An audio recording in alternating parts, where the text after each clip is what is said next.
my name's Katie and welcome to my garden.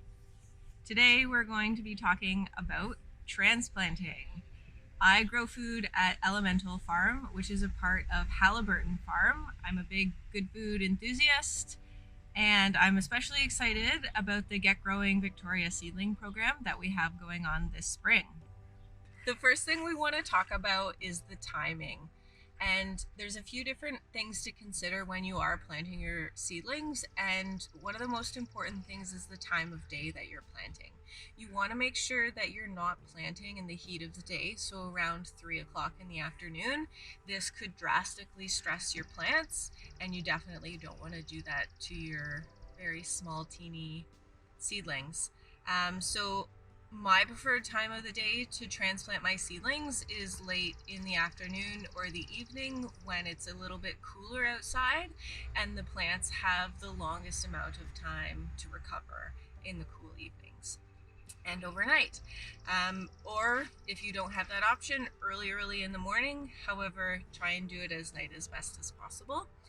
Another thing I want to talk about is the timing for your seedlings themselves. And what you want to be able to do with your seedling is to pop them out of their cell and have a look at their root system. And as you can see here, the root system of this pepper plant isn't root bound at the bottom, so there's not a flat portion of the cell that's covered in roots, and this just means that the plant is ready to spread its roots around without having them to be overly disturbed.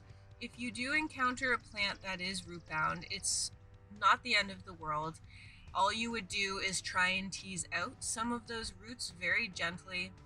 Sometimes by soaking them in a bit of water beforehand could loosen them up, and that allows them to then go outside their root ball and grow into the soil that you're planting them in. If by any chance you're not able to plant your transplants right away, I must stress that it's really important to make sure that you keep your seedlings watered.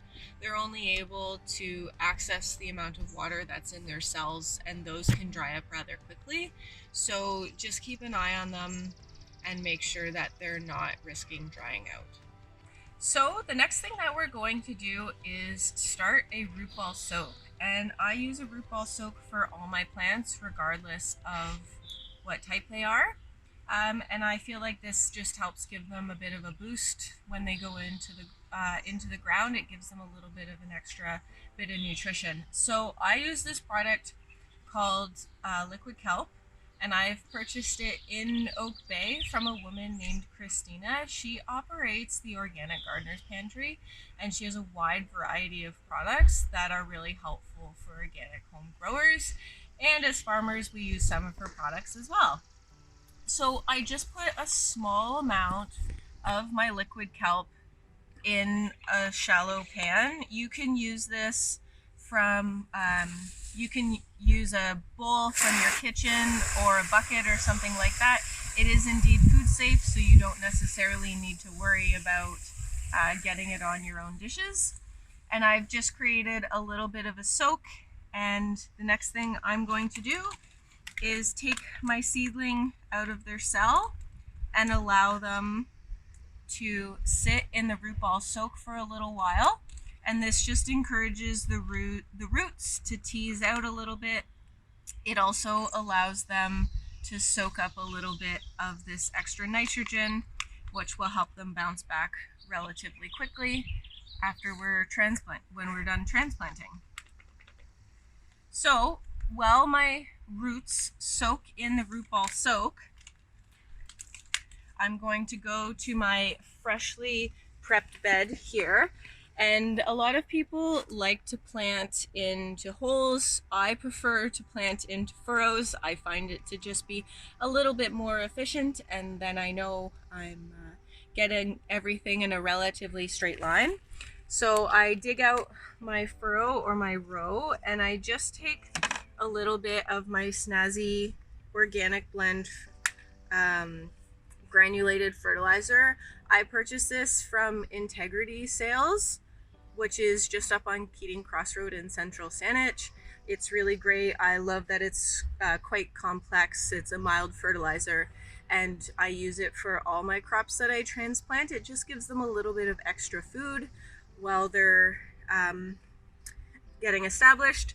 So I just give it a little bit of a sprinkle in the furrow that I have there, and then I take some compost or sea soil depending what you have on hand, and I put that in the furrow as well. And I just really want to give everything the best head start as possible, so then there's less risks of pests and diseases. So I mix up my soil in there just so it's diluted a little bit with the existing soil that I have. And then I can come and take my freshly soaked transplant and put it inside the furrow. And I make sure that my roots are wanting to be teased out a little bit and they're able to make contact with the soil. And this is really important because the roots contact with the soil is the way that the plant gathers its water. So you want to make sure that it's able to do that, and then you'll bury your root system in there. And this is applicable to all types of plants. And just give it a nice firm pat in there, and that's all it really takes.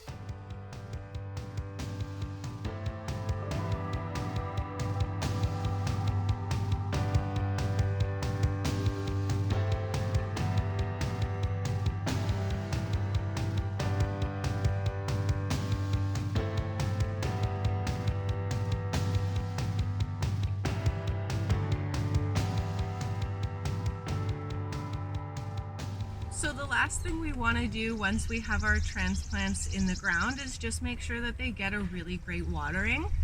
If you use the root ball soak technique, you'll likely have a little bit of liquid left over from your soak, and that's a great way to start watering your transplants that have just gone in. It's also really great for their neighboring friends now, and just allow that wonderful nitrogen goodness not to go to waste.